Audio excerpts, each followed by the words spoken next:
ሰላም ጤና ይስጥልኝ። ዶክተር ኤርሚያስ እባላለሁ። የነርቭ ሕክምና ስፔሻሊስት ነኝ። ዛሬ ስለ ፋይብሮማልጃ የምናወራ ይሆናል።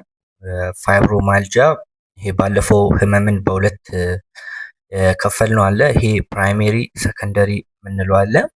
ፕራይሜሪ ማለት ምንም ጉዳት ሳይኖር ህመም ብቻ የሚሰማው አይነት ሲሆን፣ ሰከንደሪ ደግሞ ህመም ኖሮ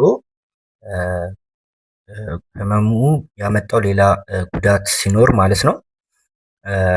ዛሬ ይሄ አንደኛው ይሄ ፕራይሜሪ ከምንለው ከዚህ በፊት እስከዛሬ የምናወራው የፕራይሜሪ ፔን የምንላቸውን ነው። አሁን የዛሬው ፋይብሮማልጃ የሚባል ይሆናል።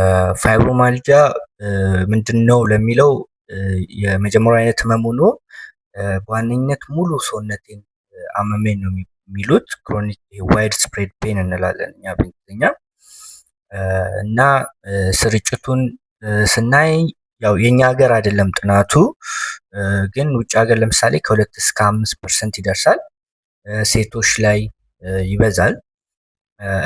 እኛ ሀገር ያው አብዛኛውም ስለማየት ሌላ በሽታ ተብሎ ነው። አሁን ሰው ሙሉ ሰውነት ያመመኝ ሲል ወይ ታይፈስ ይባላል ወይ ታይፎይድ ወይ ደግሞ ነርቭ ወባ እንደዚህ ተብሎ ነው የሚታለፈው እና እኛ ጋር ስርጭቱን ለማወቅ ትንሽ ከበድ ይላል። ምክንያቱም እንዴት ነው ጤና ባለሙያውን በደንብ ያውቋል አያውቀውም የሚለውም ሌላ ጥያቄ ስለሚሆን ማለት ነው። አብዛኛው ወደ ከፍ ወዳለ ጤና ተቋም አይሄዱም።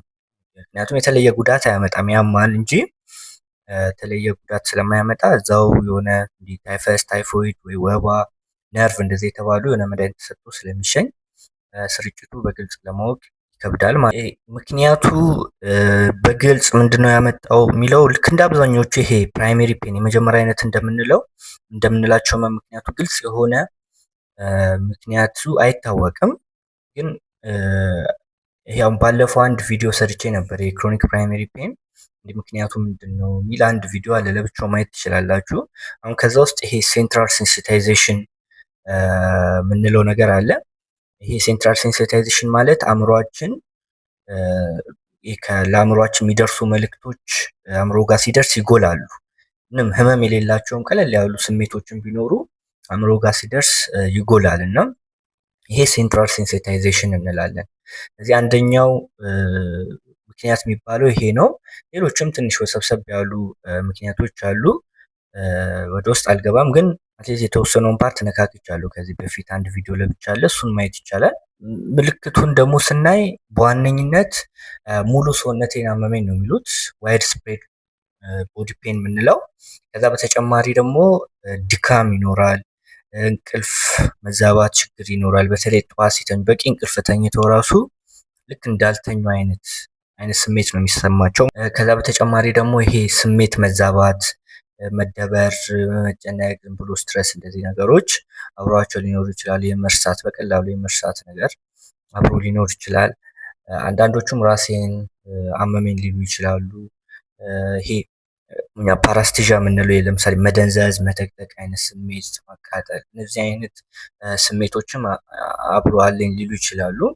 ይሄ ፋይብሮማልጃ ለማለት ቢያንስ 3 ወር መሆን አለበት የሆነ ሰው ይሄ እነዚህ ምልክቶች አሟልቶ እና እንትኑም ጊዜውም ለ3 ወር የመጣ የሚጠፋ ቢሆን ለ3 ወር በአጠቃላይ ለ3 ወር መቆየት አለበት ማለት ነው።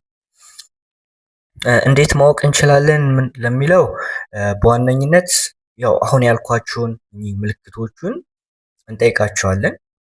ከዛን እነዚህ ምልክቶች ኖሯቸው ለ3 ወር ከቆየ እና ደግሞ አንዳንድ ምንልካቸው የላቦራቶሪ ብዙ ሳይሆን እንደ አስፈላጊነቱ የሚላኩ ምርመራዎች አሉ። እነሱን ምርመራዎች ልከን ሌላ ይሄ ሰከንደሪ የምንለው ይሄ ጉዳት ኖሮ ህመም የሚያመጡ በሽታዎች ይሄው ለምሳሌ የራውማቶሎጂክ ዲስኦርደር የምንላቸው መገጣጠሚያ ጡንቻ ላይ ችግር የሚያመጡ በሽታዎች፣ ይሄ ቪታሚን ዲ በጣም ሲወርድም የጡንቻ ህመም፣ የአጥንት ህመምም ያመጣል።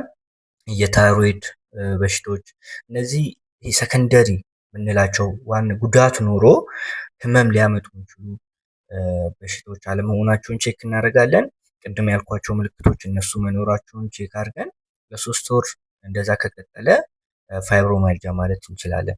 አንዳንዴ 3 ወርም ላይሟላ ይችላል። ያው ለጥናት ተብሎ ነው 3 ወር፣ ግን ያው ምልክቶቹ ወደዛ አካባቢ ከተቀራረበ ፋይብሮማልጂያ ማለት እንችላለን ማለት ነው። አሁን ትልቁ ችግር ምንድነው? አብዛኛው ሰው ይሄ ህመም እንዳለ ራሱ የሚያውቅ የለም እና በጣም እኔ ብዙ ሰው ያለው እንግዲህ በጣም ብዙ ሰው ይመጣል እና ሌላ በሽታ እንደዚህ ነው የሚባሉት ወይ ታይፈስ በጣም አብዛኛው ይባል ታይፎይድ፣ ይሄ ወባ፣ ነርቭ፣ ዲስክ እነዚህ ነገር ነው አብዛኛው ሰው ሰብያለሁ ብሎ የሚመጡት ማለት ነው እና ምናልባት ይሄ እነዚህም ለብቻው አወራለሁ ታይፈስ ታይፎይድ ምንድን ነው የሚለውን ህክምናው ላይ ስንመጣ በዋነኝን ሁለት አይነት ነው ከመድኃኒት ውጪና በመድኃኒት የሚደረጉ ህክምናዎች ናቸው። ግን ከዛ በፊት ለታካሚ መንገር ያለብን ነገር ምንድን ነው? ይሄ ህመሙ የሆነ አንድ ክኒን ሰጠን እንደሚዋጥ ወይ መርፌ እንዲወቅተን የምናጠፋው በሽታ አይደለም። ይህን መጀመሪያ ማወቅ አለበት። ህመሙን ዜሮ ማድረግ አይቻልም። አብዛኛው የክሮኒክ ፕራይመሪ ፔን የሚባሉት ህመሞች በአንድ መርፌ ወይ በአንድ ክኒን ሰጥቶ ህመሙ የሚጠፋ አይነት አይደለም። ጥሩነቱ ጉዳት አያደርስም፣ ያማል፣ ግን ለህይወት በጣም የሚያሰጋ በሽታ አይደለም። ይሄ እንደ ጥሩ ዜና ነው የሚሆነው። ግን ታካሚው ከኛ የሚጠብቀው ነገር ያው ማወቅ አለበት። እናግዘዋለን፣ መድኃኒት እንሰጣለን፣ ይረዱዋል። በመድኃኒትም ውጭ ያሉ ህክምናዎች አሉ፣ ይረዳቸዋል ህመሙን ለመቀነስ እና ኖርማል ህይወት ለመኖር ማለት ነው።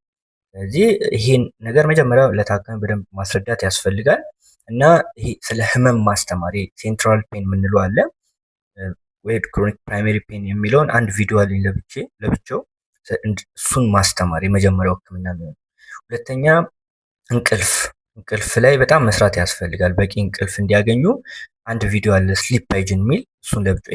ሌላ ኤክሰርሳይዝ፣ እንቅስቃሴ አመመኝ ብሎ አለመቀመጥ። ስለዚህ እንቅስቃሴ ትንሽ ትንሽ እያደረጉ መጠኑ እየጨመሩ እንዲሰሩ ማበረታታት። ሌላው ውጥረት፣ ጭንቀት፣ ድባቴ እነዚህ አብሮ የተያዙ በሽታዎችም ካሉ እነሱንም ማከም ያስፈልጋል። ስለዚህ ሳይካትሪስትም ካስፈልጋል እነሱም እንዲሳተፉ ማድረግ። ከዛ በተጨማሪ ደግሞ የስነ ልቦና ህክምና አሁን ይሄም ለወገብ ብዬ ሰራሁት አለ፣ ግን ይሄም ለዚህም ይሆናል። ኮግኒቲቭ ቢሄቪየራል ቴራፒ፣ አክሰፕታንስ ኤንድ ኮሚትመንት ቴራፒ ለብቻው ቪዲዮ ሰርቻለሁ። ይሄ ከመድኃኒት ውጪ የሚደረጉ ህክምናዎች ናቸው። ሌላው ይሄ ቀለል ላሉ ያን ያህል ብዙም ህይወቱ ላይ ተጽዕኖ ካላሳደረ ያለ መድኃኒት አሁን ያለውን ነገር አድርገን ማከም ነው። ግን በጣም ከፍ ካለ መድኃኒቶች መስጠት እንችላለን። ለምሳሌ አሁን እንደ ህመሙ አይነት ነው፣ እንደ ምልክቱ ነው። በጣም ህመሙ የሚጎላ ከሆነ ከሌሎቹ ምልክቶች ትራይሳይክሊክ አንታይ ዲፕሬሳንት የምንላቸው አሉ። ቲፒካል እኛ ጋር ብዙ ጊዜ የምናገኘው ይሄ አሚትሪፕቲሊን የምንለው መድኃኒት አለ። እሱም መስጠት በትንሽ መጠን መጀመር፣ ከዛ ቀስ በቀስ እየተጨመረ መሄድ። ይሄ መጀመሪያው አማራጭ ነው። ሌላው ይሄ እንትኑ የድባቴው ስትረሱ ነገሩ የሚበዛ ከሆነ ደግሞ ኤስኤንአር የምንላቸው መድኃኒቶች አሉ። ዶሎግዚቲን ይሄ ሁለተኛው አማራጭ ነው የሚሆነው። ሌላው ምልክቱ ደግሞ ከእንቅልፍ ጋር የተያያዘ ከሆነ ደግሞ ጋባ ፔንቲኖይድ የምንላቸው መድኃኒቶች አሉ። እነሱን መስጠት ይቻላል። ይሄ ነው። አመሰግናለሁ።